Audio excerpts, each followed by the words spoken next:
हमने ऐसे देखे हैं लोग जो भौतिक दृष्टि से बहुत विपन्न हैं, उनके अपने घर का मकान भी नहीं है, रोजी रोटी का साधन भी नहीं है, पर ऐसे भौतिक दृष्टि से अभावग्रस्त लोगों को भी हमने अत्यंत सुखी देखा। और ऐसे लोग भी खूब देखने को मिलते हैं जो भौतिक दृष्टि से कमजोर किसी भी प्रकार से नहीं है, लेकिन जितने ज्यादा बड़े हैं उतने ज्यादा अशांत हैं, दुखी हैं। ऐसे भी लोग दिखते हैं। एक अत्यंत गरीब व्यक्ति थे, कड़िया भगत, किराए से रहते थे ध्रांगध्रा में। पुराना किराया था, पुराना किराया बहुत कम होता था, पुराना खपरेल मकान था, उसमें रहते थे। टाइल्स जोड़ने का काम जानते थे, तो कहीं काम मिल जाता वहां काम करने चले जाते। और उस व्यक्ति से एक बात कहते थे वो कि तुम हमारे ऊपर जोर नहीं दिखाओगे, काम हम बढ़िया से बढ़िया करेंगे, ज्यादा समय तक करेंगे, सस्ता करेंगे, अच्छा करेंगे, और जब हमारी मस्ती चढ़ेगी तो हम बैठ के कीर्तन करेंगे। फिर ये मत कहना कि 1 घंटा तुमने कीर्तन में क्यों खराब कर दिया। जेब में मजीरा रखते थे, काम करते करते जहां धुन मस्त कीर्तन करते रहते थे, पर मस्ती बहुत चढ़ जाती थी तो जेब से मजीरा निकाला और श्री कृष्ण गोविंद हरे मुरारे कह के नाचने लगे, रोने लगे, गाने लगे।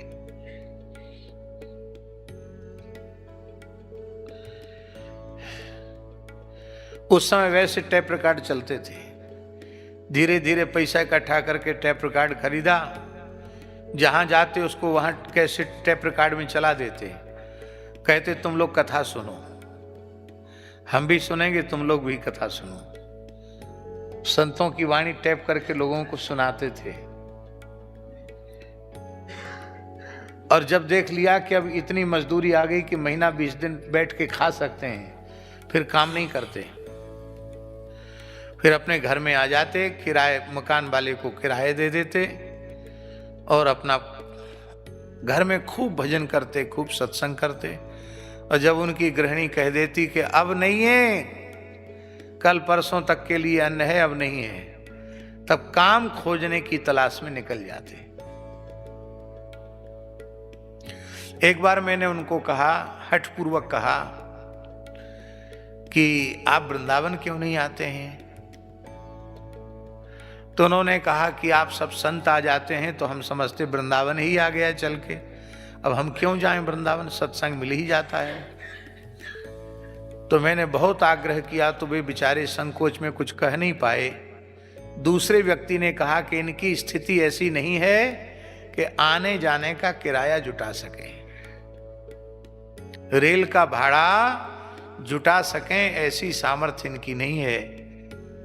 ये वृंदावन आते हैं तो कई महीने पहले थोड़ी थोड़ी बचत करनी पड़ती है, तब आना जाना, कि वहां जाके फिर थोड़ी थोड़ी संत सेवा भी करते हैं। हमने कहा हम आपका टिकट बनवा लेते, चलिए हमारे साथ। तो रोने लगे, बोले महाराज हम तो मजदूर आदमी हैं, साधु संतों का पैसा हम गृहस्थ आदमी खर्च करें तो अच्छी बात नहीं है। वृंदावन आते थे 1.5 साल में एक बार। अस्वस्थ हो गए, एक मणि भाई करके थे, उन्होंने कहा कि आपका इलाज कराते हैं। इलाज के पैसे नहीं थे तो उन्होंने कहा हम हॉस्पिटल में भर्ती करा देते हैं।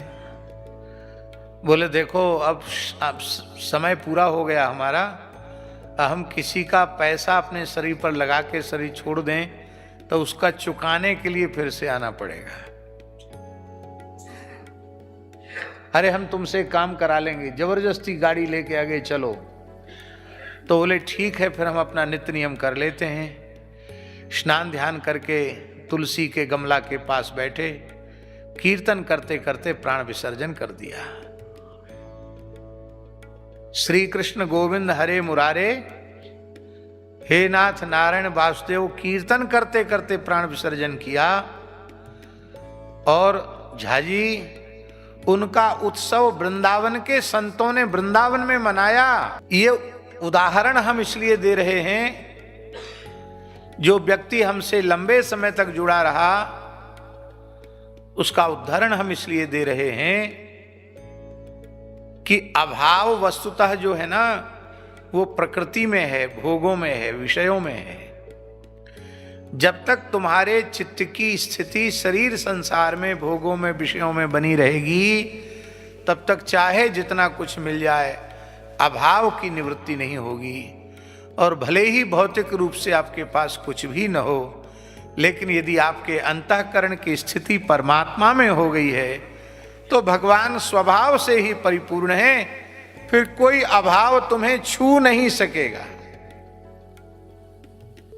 भगवान में कोई अभाव थोड़ी ही है।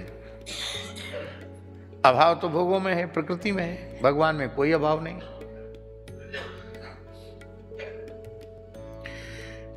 इसलिए भगवत प्राप्ति की कामना है चित्त की भगवान में स्थिति। हम भगवान को ही पाना चाहें तो भगवान की प्राप्ति इसलिए सरल है क्योंकि भगवान की प्राप्ति इच्छा करने से हो जाती है।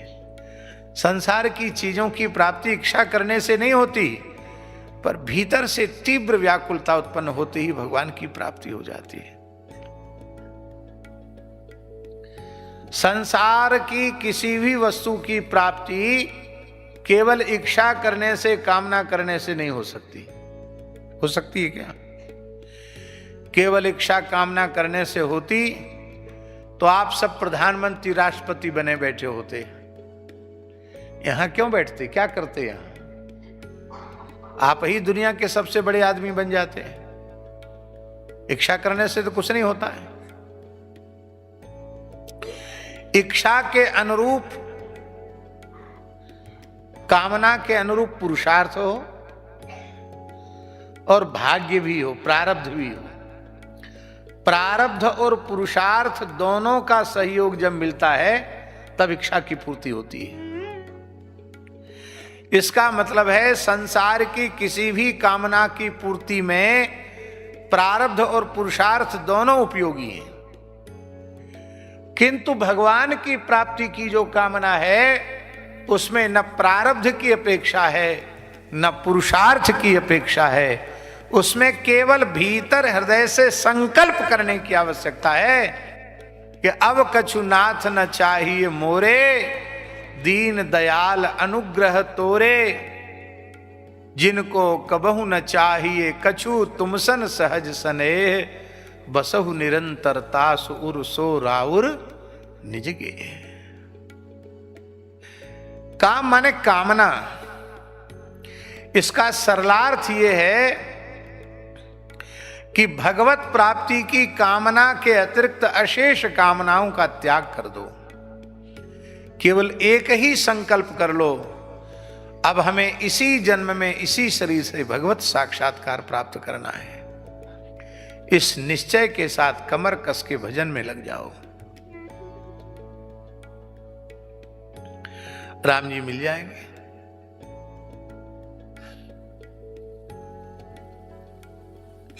वर्षा काल में एक कीड़े होते हैं, उनको कहते जुगनू। जुगनू जानते? बहुत अच्छे लगते हैं पेड़ों पर टिमटिमाते हुए। रात्रि में तो दिखाई पड़ते हैं जुगनू, दिन में नहीं दिखाई पड़ते। दिन में कहां चले जाते हैं? रहते वृक्षों पर ही हैं, पर उनका प्रकाश, उनकी टिमटिमाहट दिखाई नहीं पड़ती। उसका कारण क्या है? उसका कारण है सूर्य का प्रचंड प्रकाश।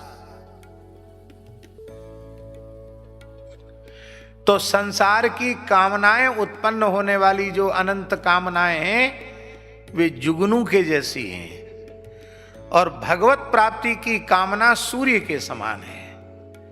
इसलिए भगवत प्राप्ति की कामना का उदय होते ही वे सारी कामनाएं जुगनुओं के जैसी अस्तित्वहीन हो जाती है, और भगवत प्राप्ति की कामना अशुद्ध चित्त में उत्पन्न नहीं होती है, शुद्ध अंतःकरण में उत्पन्न होती है।